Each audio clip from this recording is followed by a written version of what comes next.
Dito sa video na to guys, katapat ko yung 1-1 at kasama ko yung Angela dito guys, kaya hindi kami lugi. At napansin ko lang dito kay Layla guys, bakit ang lakas ngayon?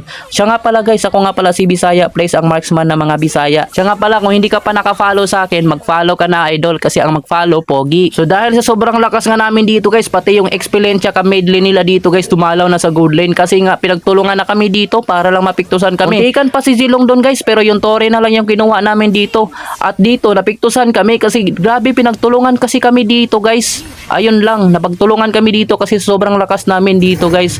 Kawawa tuloy yung Angela. Kaya nung pagkabuhay namin dito guys, dito na kami sa sa mid lane na lang, pinagtulungan namin dito yung Layla guys, pati yung Zilong dito. Takbo ng takbo yung Zilong kaya nakatakas dito guys. Ang bilis kasi tumakbo ng Zilong, kaya pinush na lang namin dito sa mid lane guys. Pati yung pangalawang Torre guys, pinush na namin hanggang sa tatlong Torre guys para matapos na din tong laban na to. Quinarantina na namin sila dito guys. Tingnan nyo naman yung damage ng Layla ko dito guys. Napakasakit, napakalakas guys.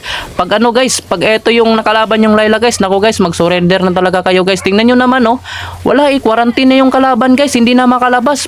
Yung 1-1 wala nang binatbat, sinungkit pa ako dito. Buti na lang meron pa akong Angela dito guys. Tapos dito yung CC guys grabe, napakasakit ng Layla natin dito guys, unstoppable. Tapos sinubukan pa dito ng 1-1 maghabol guys. Ayun lang, siya yung nasaktan, 'di ba? Tapos dito plinikiran ko na si 'di ba? Monster kill. Tapos na to.